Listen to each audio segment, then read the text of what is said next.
Hello everyone, welcome back to another video. और आज इस वीडियो में हम लोग देखने वाले हैं एक्सपोनेंट्स एंड पावर्स। तो एक्सपोनेंट्स एंड पावर्स जो कि क्लास 8th NCERT मैथ्स का 12th चैप्टर है, उसके बारे में आज हम लोग जानेंगे। तो IMO वगैरह में बहुत इंपॉर्टेंट टॉपिक है एंड आगे आप लोग कभी भी कोई भी मैथमेटिक्स का एग्जाम देते हैं, कोई भी नेशनल लेवल का एग्जाम है जहाँ पे मैथ्स आती है, तो एक्सपोनेंट्स एंड पावर्स से क्वेश्चन आते हैं। तो बहुत इंपॉर्टेंट है, इसे अच्छे से समझना, इसके सारे लॉस देखना एक बार। एंड इससे पहले कि वीडियो हम और आगे स्टार्ट करें, मैं अपना एक ब्रीफ इंट्रोडक्शन दे देता हूँ। So my name is Tariq Anwar and currently I am pursuing BTech in Mechanical Engineering from DTU।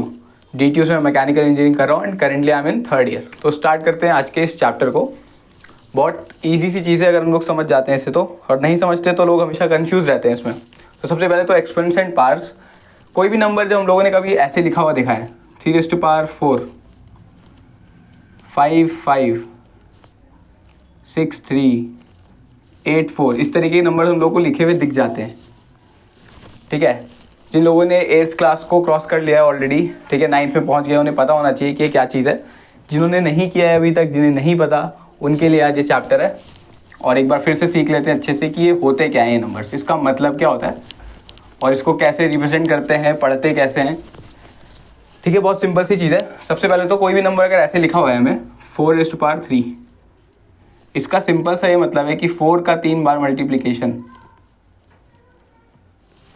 ठीक है, 4 × 3 ये गलत है, 3 × 4 कैसे भी लिख लो, ये रॉन्ग है। ये इसका सही रिप्रेजेंटेशन है, इसका ये मीनिंग है। ठीक है, अब इसमें क्या क्या किस चीज़ को क्या बोलते हैं एक बार देख लेते हैं। जैसे 4⁵3 हम लोगों ने लिख रखा है, तो इसको हम लोग एक्सपोनेंट बोल सकते हैं। क्या बोलते हैं? एक्सपोनेंट। और ये हो जाता है बेस। ठीक है, पावर या एक्सपोनेंट कुछ भी बोल सकते हैं। इसको पढ़ते कैसे हैं? 4⁵ ⁵ 3, ठीक है, या फिर 4⁵।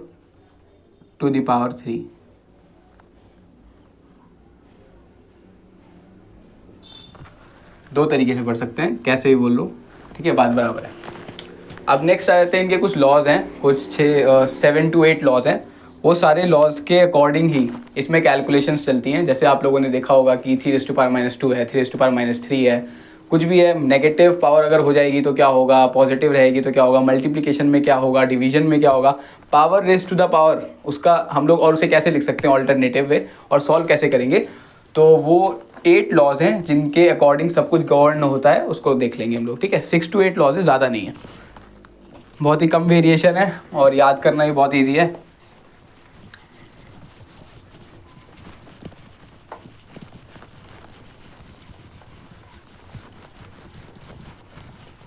ठीक है, तो स्टार्ट करते हैं लॉज से। लॉज ऑफ एक्सपोनेंट्स इन्हीं को कहते हैं। तो फर्स्ट लॉ क्या कहता है? इसमें क्या है, लेट्स सपोज हमारा बेस सेम है एंड पावर्स डिफरेंट है और ये मल्टीप्लिकेशन में है। A, M, N, इन सब चीज़ों को देख के डरना नहीं है। कोई नंबर ले लेते हैं, लेट्स सपोज 3⁻² मल्टीप्लाइड बाय 3⁻7, ये लिखा है। ठीक है, तो हमारा लॉ क्या कहता है, A जो बेस है वो कॉमन आ जाएगा और पावर्स आपस में ऐड हो जाएंगी, M + N, ये हो जाएगा। तो यहाँ पे क्या हो जाएगा, 3⁻² + 7, जो कि होता है 9, 3⁻9। अब 3⁻9 का मतलब क्या है, 3 का 9 टाइम्स मल्टीप्लिकेशन। ठीक है, ऐसे भी करके देख सकते हैं। अगर हम 3 को 2 बार मल्टीप्लाई करते हैं तो 3 × 3, और फिर 3 × 3 7 टाइम्स, इस तरीके से मल्टीप्लाई होगा तो कितना हो गया, 9 बार तो यहाँ पे मल्टीप्लाई हो रहा है एंड RHS में भी 9 टाइम्स मल्टीप्लाई हो रहा है। ठीक है, तो ये है हमारा पहला लॉ। नेक्स्ट आ जाते हैं अब इस पे। अगर हमारी पावर्स डिफरेंट हैं, बेस सेम है और ये डिवीजन में, तो क्या हो जाएगा, बेस A और पावर्स सब्ट्रैक्ट हो जाएंगी। ठीक है, M - N। फिर से एक एग्जांपल ले लेते हैं, 4⁵5 और 4⁵3, तो क्या आ जाएगा, 4 की पावर 5 - 3, जो कि कितना होता है, 4⁵2। ठीक है, बात समझ में आ रही है। अब इसका प्रूफ अगर देखना है तो प्रूफ भी देख सकते हैं। भाई 4 को हम लोग 4 बार मल्टीप्लाई करते हैं, ऊपर 5 टाइम्स, सॉरी 4 बार नहीं 5 बार करेंगे, कितना हो गया, 3 4 5, और नीचे कितना है, 3 बार, 4 × 4 × 4, अब बहुत बेसिक मैथ लगानी है, 4 से 4 कैंसिल कर देने हैं, 3 4 नीचे 3 4 ऊपर, कितने बचे 4 इंटू 4। क्या मतलब है इसका, 4 इंटू 4 का मतलब 4⁻², वही हमारा यहाँ पे आ गया। ठीक है, सेकेंड लॉ भी हम लोगों ने वेरीफाई कर लिया। अब आ जाते हैं थर्ड लॉ पे।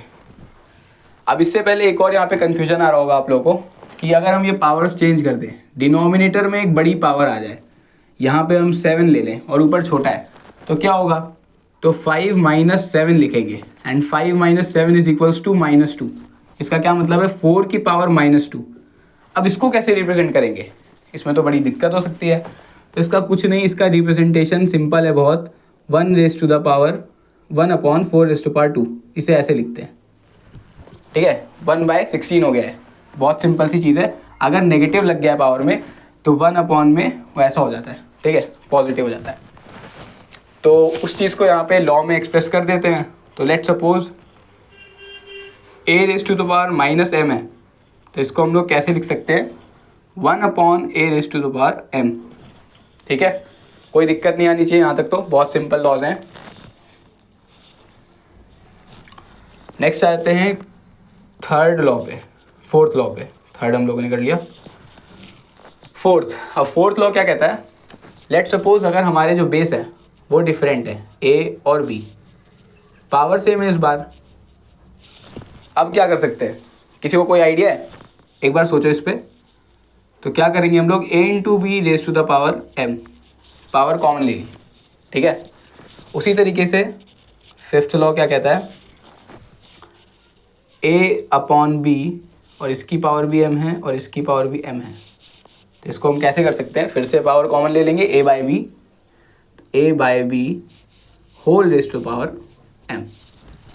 ठीक है, इसी के साथ एक लास्ट हमारा पॉइंट बचता है, एक लास्ट लॉ है। यहाँ पे विजिबल है सब कुछ, हाँ विजिबल है। तो लास्ट लॉ क्या है, सिक्स्थ लॉ। ये क्या कहता है, इफ़ a⁻m और इसकी भी पावर है n, a⁻m है और उसकी भी होल पावर n है, तो ये क्या हो जाता है, a की पावर m × n। ठीक है, पावर्स मल्टीप्लाई हो जाती हैं आपस में। एग्जाम्पल लेके देखना है तो उसमें भी समझ सकते हैं हम लोग, ये सारे एग्जाम्पल्स हैं। क्या है ये एग्जाम्पल, नंबर में हम लोगों ने लेके देख लिया था, ये सारे लॉज जो हैं वो ट्रू होते हैं कि नहीं होते हैं, ऐसे ही तो नहीं लिख दिया हम लोगों ने। बाकी ये बेसिक से 6 लॉज हैं और जो चीज़ें इसमें हैं वो डिराइव कर सकते हैं, जैसे मैंने 8 लॉज आपको बोल दिए थे, तो ये 6 बेसिक है। इसके आगे अब हम लोग ऐसा भी कर सकते हैं कि इसमें -m लगा दें, तो उसके बाद कैलकुलेशन उस हिसाब से हो जाएगी। तो बस ये इन चीज़ों को, अगर 6 लॉज को आप याद कर लेते हैं तो एक्सपोनेंट्स एंड पावर्स बहुत ईजी हो जाएगा। बहुत बेसिक सी चीज़ है, बहुत बड़े बड़े क्वेश्चन सिर्फ इन 6 चीज़ों से ईजिली सॉल्व हो जाएंगे। तो क्या कर रहे थे हम लोग, सिक्स्थ लॉ को प्रूव करना है। ए यहाँ पे पावर ले लेते हैं 3 और 3 की पावर ले लेते हैं 2, बेस है 3 और उसकी पावर है 2 और इसकी भी पावर हम लोग ले लेते हैं 2। तो अकॉर्डिंग टू दिस लॉ क्या होना चाहिए, 3 की पावर 4 हो जाना चाहिए। कैसे, 2 × 2 है ना। इसको प्रूव करके देखते हैं। तो 3 स्क्वायर का मतलब क्या होता है, 3 × 3 और इसकी भी पावर लगी हुई है 2। ठीक है, तो किसके इक्वल हो गए, 3 × 3। इसको 2 बार लिखना है, 2 का मतलब क्या है, 2 बार। इसको प्रॉपर प्रूव कर देते हैं। तो लेफ्ट हैंड साइड से हम लोग चल रहे हैं, तो LHS हमारे पास क्या है, 3 × 3 का स्क्वायर, तो इसका मतलब 2 बार आएगा 3 × 3। तो ये मैंने लिख दिया। टोटल कितना हो गया, 3 × 3 × 3 × 3 × 3, 4 बार 3 आ गया। इसका क्या मतलब है, 3⁴ इज इक्वल्स टू RHS। तो left hand side is equals to right hand side. इसका क्या मतलब है कि ये भी हम लोगों ने चेक कर लिया, ये क्वालिटी ये होल्ड होती है। ठीक है, ये लॉ होल्ड होता है, लॉ नंबर 6 जो है। अब इसी पे बेस्ड हम लोग कुछ क्वेश्चंस करने वाले हैं, जो NCERT के क्वेश्चंस हैं, उसको देखते हैं एक बार। और तब तक के लिए आप लोग इन सब चीज़ों को रिवाइज कर लीजिए, एक बार पॉज करके वीडियो को देख लो अच्छे से ताकि याद रहे, और फिर हम लोग साथ में क्वेश्चंस कर पाएंगे।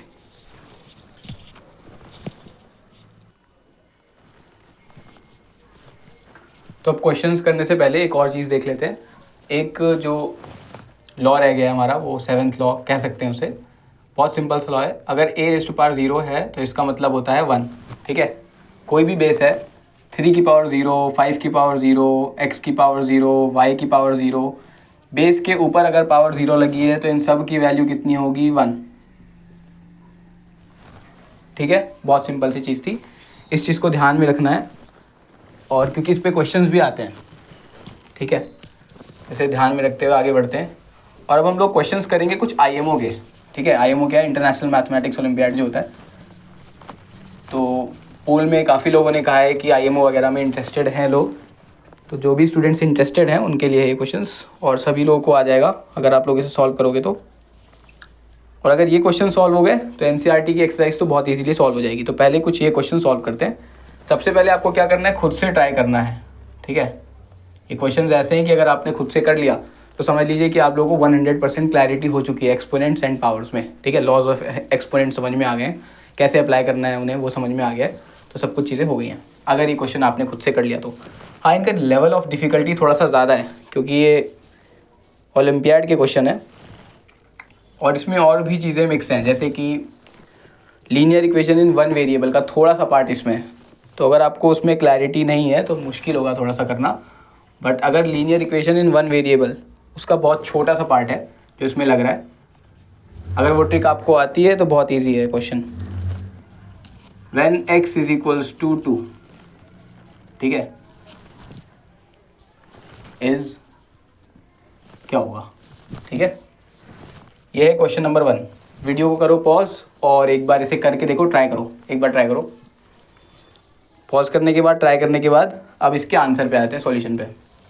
तो कुछ नहीं कह रहा है, linear equation in one variable का जो भी पार्ट है वो क्या है, एलिमिनेशन, कि x की जगह 2 को एलिमिनेट कर देना है, जहाँ जहाँ x है वहाँ 2 बना दो, बस और कुछ नहीं करना। तो इसकी वैल्यू हमें आराम से मिल जाएगी। तो 2 raise to the power 2 plus 2 into 2 raise to power 2, ठीक है। क्या किया, जहाँ जहाँ x था वहाँ पे हम लोगों ने क्या रख दिया, 2 रख दिया। तो यहाँ पे x स्क्वायर था, x की 2 2 2 2, ठीक है। इसको सॉल्व कर लो, बहुत ईजी है। तो 2 रेज़ टू पावर 2 इसका मतलब कितना होता है, 4 plus 2 into 4 is equals to कितना हो गया, ये 8 हो गया और ये 4, तो 12। सो द आंसर इज 12, ठीक है। आ गया? नहीं आया तो एक बार वीडियो को दोबारा से देखो, आ जाएगा। बहुत इजी, बहुत सिंपल सा क्वेश्चन है। नेक्स्ट क्वेश्चन पे चलते हैं। इस बार आपको ऑप्शन भी मिलेंगे क्वेश्चंस में, तो आराम से सोच समझ के आंसर करना। ये बहुत सिंपल सा क्वेश्चन है, देखने में डिफ़िकल्ट लगेगा, बट अगर लॉज ऑफ एक्सपोनेंट्स जो कि हम लोगों ने अभी पढ़े उसको अप्लाई करना आता है तो काफ़ी इजी हो जाएगा। ये 343 एंड 7 की पावर x प्लस वाई, इसकी वैल्यू में कितनी दी हुई है, 2401। थोड़े से हाई एंड क्वेश्चन है, x की वैल्यू बतानी है, x इज इक्वल टू, ठीक है। अगर आपसे नहीं हो रहा है तो कोई टेंशन नहीं है, ये डिफ़िकल्ट क्वेश्चंस हैं थोड़े से, बट एक बार ट्राई ज़रूर करना है सबको। b है 9/2, c है 7/2 एंड d ऑप्शन है 5/2, ठीक है। इसे एक बार पॉज करो और पॉज करके देखो। पॉज कर लिया, स्टार्ट करें इस क्वेश्चन को। तो यहाँ पे हमारे पास क्वेश्चन में क्या दिया हुआ है कि 7 raise to the power x minus 5 is equals to इतना, ठीक है, 343। 7 की पावर x प्लस 5 उसकी वैल्यू हमें इतनी दी हुई है, हमें क्या निकालना है, x की वैल्यू निकालनी है। तो अभी हम लोगों ने एक एक्सपोनेंट का लॉ क्या पढ़ा था कि if a raise to the power b and a raise to the power c, तो क्या हो जाता है, a की पावर b प्लस c, यही होता है। इस एक्सपोनेंट को, इस लॉ ऑफ एक्सपोनेंट को यहाँ पे अप्लाई कर देना है, बस और कुछ नहीं करना है। तो इन दोनों इक्वेशंस को हम मल्टीप्लाई कर देंगे। क्यों करेंगे मैं अभी बताता हूँ। तो 7 raise to the power x minus y multiply करेंगे हम 7 की पावर x प्लस वाई से। अब शायद आप लोगों को दिख गया होगा क्या करने की कोशिश कर रहे हैं हम लोग, 343 इंटू 2401, ठीक है। बेस सेम है, 7 और 7 बेस सेम है, तो पावर क्या हो जाएंगी, ऐड हो जाएंगी इस लॉ के अकॉर्डिंग। तो x minus y plus of x plus y, अब y और y कैंसिल हो गया, ठीक है, बेस तो 7 ही रहेगा। और यहाँ पे कितना आ गया, 343 इंटू 2401, ठीक है, बात समझ में आ रही इतनी। अब हमें क्या करना है, यहाँ पे 7 raise to the power 2x हो गया है और ये 343 इंटू 2401, ये है हमारा फाइनल सॉल्यूशन। अब इसमें हम लोग x की वैल्यू कैसे निकालते हैं, इसके लिए एक छोटा सा बहुत बेसिक सी ट्रिक है। अगर a raise to the power b है and a raise to the power c है और दोनों इक्वल हैं, ऐसे LHS is equals to RHS, इस तरीके से हमने लिख रखा है, तो इसका सिंपल सा ये मतलब है कि पावर इक्वल है तभी वो नंबर इक्वल हो सकते हैं, मतलब b is equal to c, ठीक है, b is equals to c, इस तरीके से हमें लिखना है। तो अब हम यहाँ पे क्या करने वाले हैं, 2x को हम लोग इक्वेट करेंगे किसके साथ, 343 इंटू 2401, इसको हमें 7 के बेस में लाना है। इस पूरे नंबर को हमें ऐसे लिखना पड़ेगा, 7 raise to the power something y या कुछ भी 24, कुछ इस तरीके से आएगा। तो हम लोग क्या करेंगे, 2x को इक्वेट कर देंगे 7 की पावर से, ठीक है। अभी आप लोग थोड़ा सा टाइम लीजिए और 343 इंटू 2401, इसको हम 7 की पावर में कैसे लिख सकते हैं, कितने फैक्टर्स हैं इसके 7 में, उसे एक बार सोचो और लिखो, ठीक है। सोच लिया या नहीं सोच पा रहे? बहुत सिंपल सी ट्रिक बता रहा हूँ मैं। इसको 7 से डिवाइड करते चले जाओ, एलसीएम निकाल लो, 2401 का और 343 का एलसीएम निकालो और 7 से डिवाइड होगा सारा, परफेक्ट है। 7 की पावर समथिंग है, पूरी चीज़ को हम लोग 7 की पावर समथिंग में लिख सकते हैं, ठीक है। इसको निकाल के देखो एक बार। इसने square and square roots, cube and cube roots अच्छे से किया होगा, उसे अभी अभी पता होगा कि ये क्या चीज़ लिखी हुई है। जिसे नहीं समझ में आ रहा हम लोग क्या कर रहे हैं, वीडियो को एक बार दोबारा देख लो, समझ में आ जाएगा। थोड़ा सा पीछे करो, रिवाइंड करो। एंड इस क्वेश्चन से हम लोगों ने एक इम्पॉर्टेंट चीज़ क्या सीखी, जो लर्निंग लेके जानी है, वो ये है कि अगर a की पावर b लिखा हुआ है एंड a की पावर c लिखा हुआ है तो पावर्स इक्वल हैं, b is equal to c, हम ये कह सकते हैं, ठीक है। इसको याद कर लो, बहुत इंपॉर्टेंट लॉ है ये, हर जगह लगता है, हर जगह लगता है। तो स्टार्ट करते हैं 343, ये क्यूब रूट है 7 का, तो 7 की पावर 3, इसको मल्टीप्लाई करके देख लेना, 343 आएगा, मल्टीप्लाइड बाय 2401, 2401 49 का स्क्वायर है, ठीक है। तो इसे हम और कैसे लिख सकते हैं, 7 की पावर 3 और 49 7 की पावर 2, मतलब 7 स्क्वायर, तो 7 की पावर 4 हो गया है। अब लॉज ऑफ एक्सपोनेंट लगा के इसे हम लिख सकते हैं 7 की पावर 7, 3 + 4, बेस क्योंकि सेम है तो 3 + 4 हो जाएगा। अच्छा, लेफ्ट हैंड साइड भी तो हमारे पास कुछ था, लेफ्ट हैंड साइड हमारे पास 7 की power 2x, 7 raise to power 2x, 7 raise to power 2x। अब यहाँ पे ये वाली प्रॉपर्टी लग जाएगी, ठीक है, ये प्रॉपर्टी लग गई। ये क्या कह रही है, बेस और बेस दोनों बेस सेम है, 7 और 7 है, तो इसका क्या मतलब है, पावर इक्वल है, 2x इज इक्वल्स टू 7 है। This implies 2x is equals to 7, तो x इज इक्वल टू 7/2। आ गया ना आंसर, इजी था। कौन सा ऑप्शन है, ऑप्शन सी, 7/2, ये करेक्ट ऑप्शन है। बहुत इजी है, रिवाइज कर लें एक बार। मेन ट्विस्ट कहाँ पे आ रहा है, हमें ये चीज़ देखनी है कि क्वेश्चन में हमें ये गिवन है 7 की पावर x माइनस वाई, 7 की पावर x प्लस वाई, इसको हम यूटिलाइज कैसे करेंगे, यूज़ कैसे करेंगे, अपने लॉज ऑफ एक्सपोनेंट्स कहाँ पे लगाएंगे।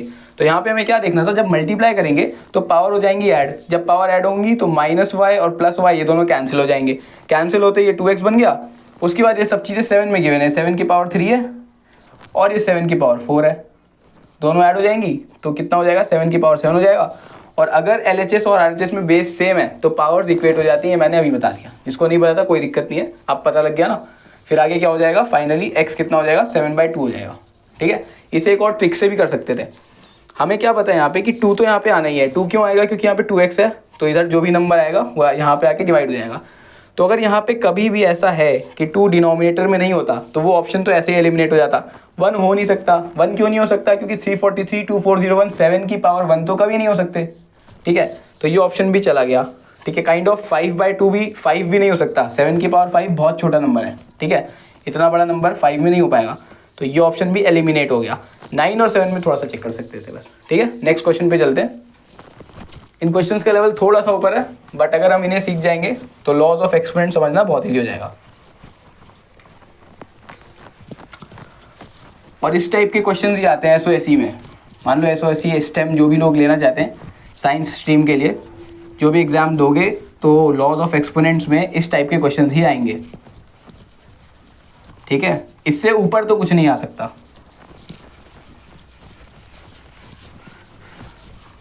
तो इसे एक बार हर क्वेश्चन को अगर नहीं आ रहा है ना तो उससे कुछ सीख लेकर जाओ, कुछ अंडरस्टैंडिंग लेकर जाओ कि भाई पहले तो मुझे नहीं पता था ये लॉ, बट इस क्वेश्चन के बाद अब पता लग गया, तो इस टाइप का फिर से क्वेश्चन आएगा तो हम लोग कर लेंगे। तो क्वेश्चन नंबर 3 पे आ जाते हैं अब। क्वेश्चन नंबर 3 क्या कह रहा है,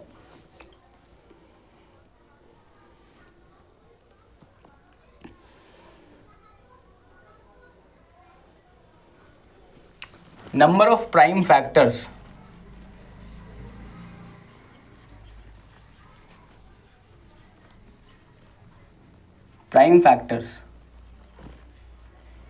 जिसे नहीं पता प्राइम फैक्टर्स क्या होता है, क्लास 5 में जाओ, प्राइम फैक्टर्स तो पता होना चाहिए, पर नहीं पता तो फिर से बता देंगे, कोई दिक्कत नहीं है। प्राइम फैक्टर्स है एक नंबर दिया हुआ है, उसमें कितने प्राइम फैक्टर्स हैं हमें ये बताना है। 9 की पावर 25 मल्टीप्लाइड बाय, ये पूरा एक एक्सप्रेशन गिवन है, ठीक है। एक्सप्रेशन को देख के डरना नहीं है, सॉल्व करना स्टार्ट करना है। 15/11 2 की पावर 13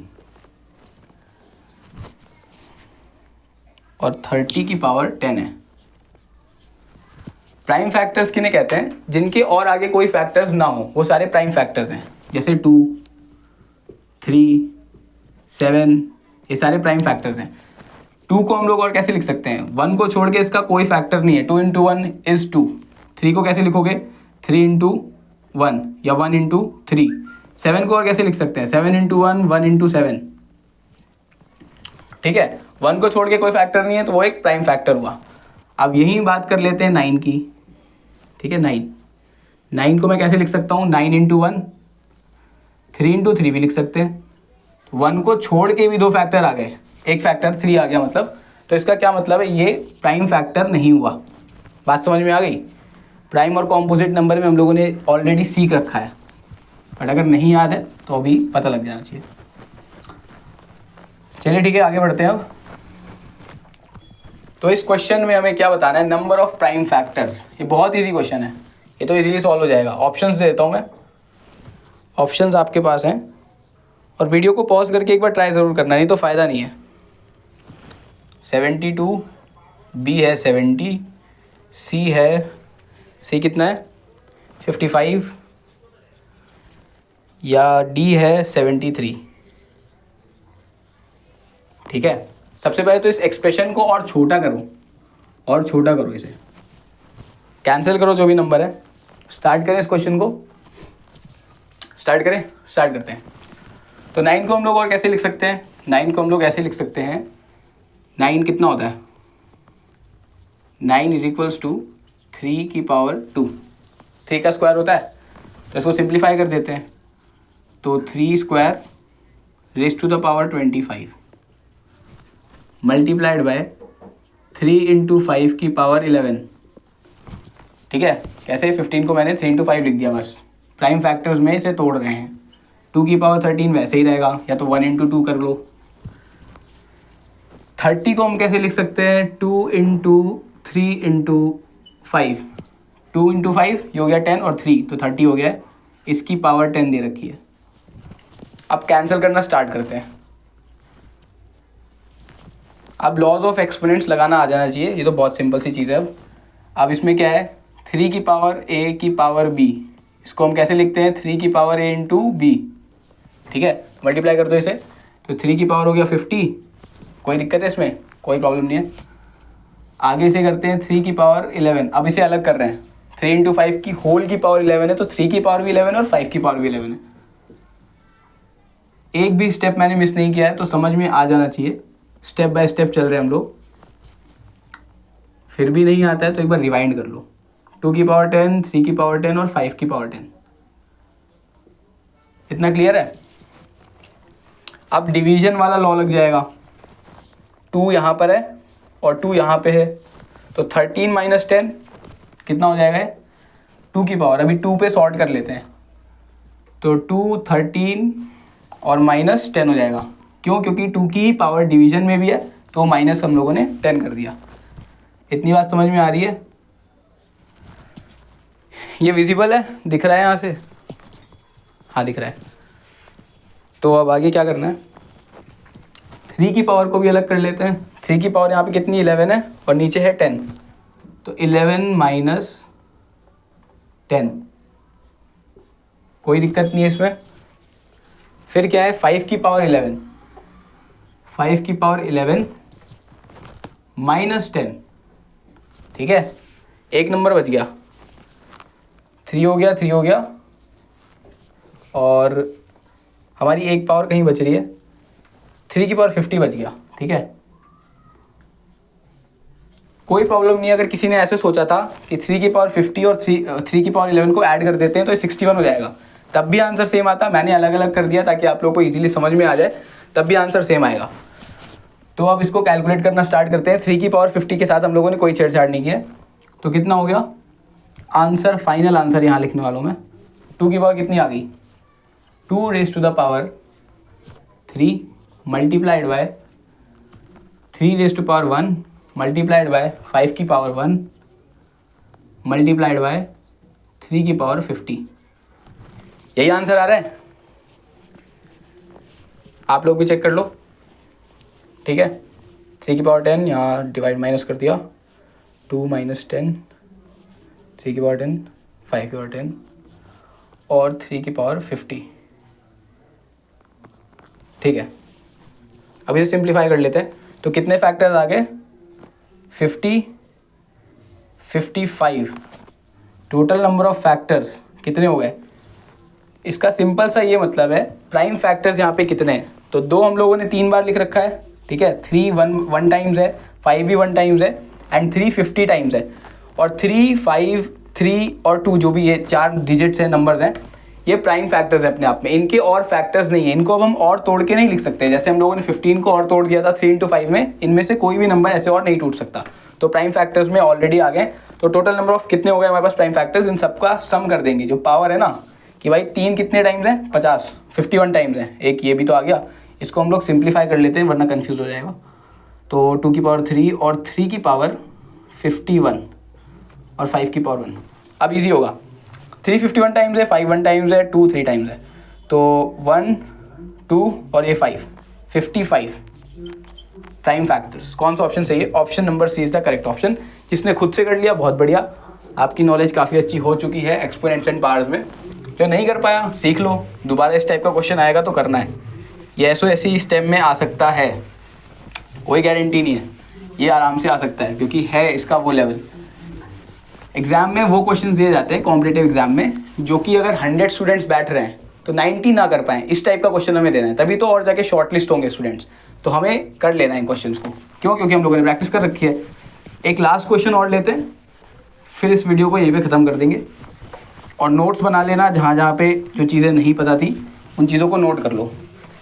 जैसे अभी तक का सबसे इम्पॉर्टेंट लॉ जो था, मैं फिर से लिख देता हूँ, इस चीज़ को नहीं भूलना है।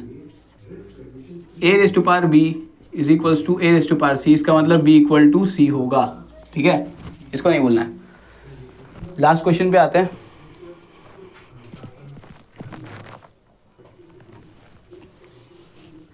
अच्छा, पावर वगैरह का ना एक एप्लीकेशन भी है जो कि एनसीईआरटी की सेकेंड एक्सरसाइज में आपको मिल जाएगा। नेक्स्ट वीडियो हम लोग एनसीईआरटी की एक्सरसाइज कर लेंगे। मैंने सोचा कि कुछ डिफरेंट करा देते हैं ताकि आप लोगों को और चीज़ें क्लियर हो जाएं, एक अच्छी क्लैरिटी मिल जाए।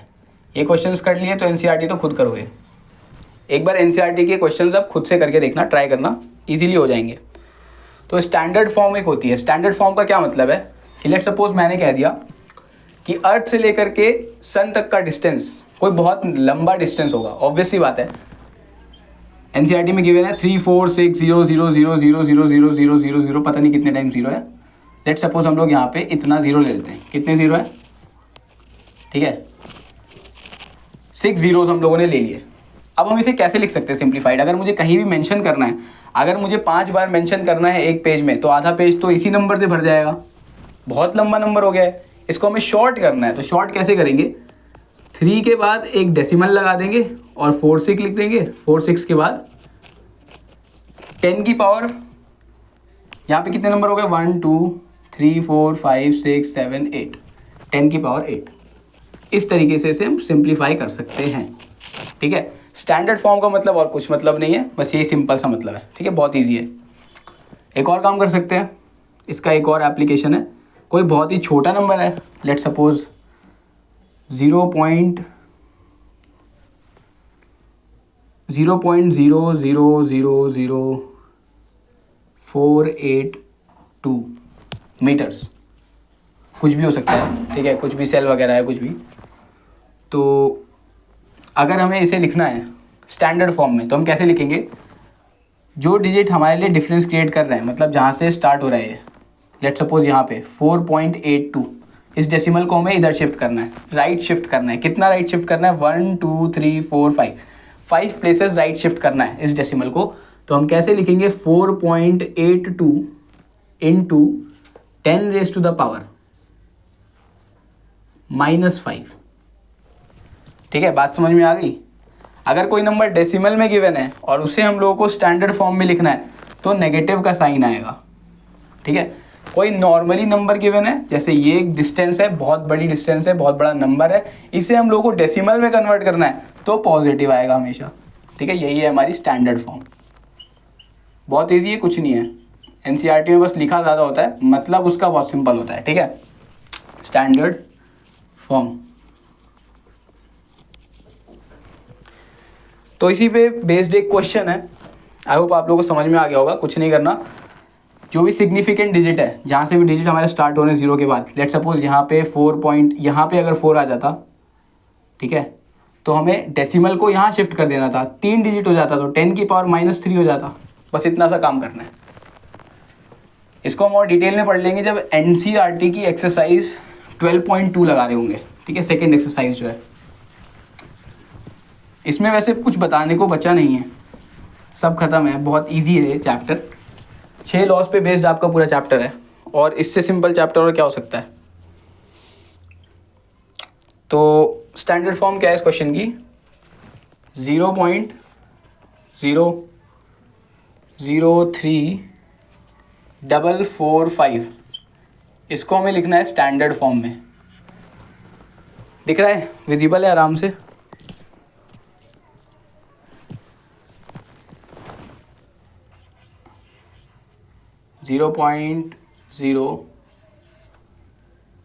मैं फिर से लिख देता हूँ इसे।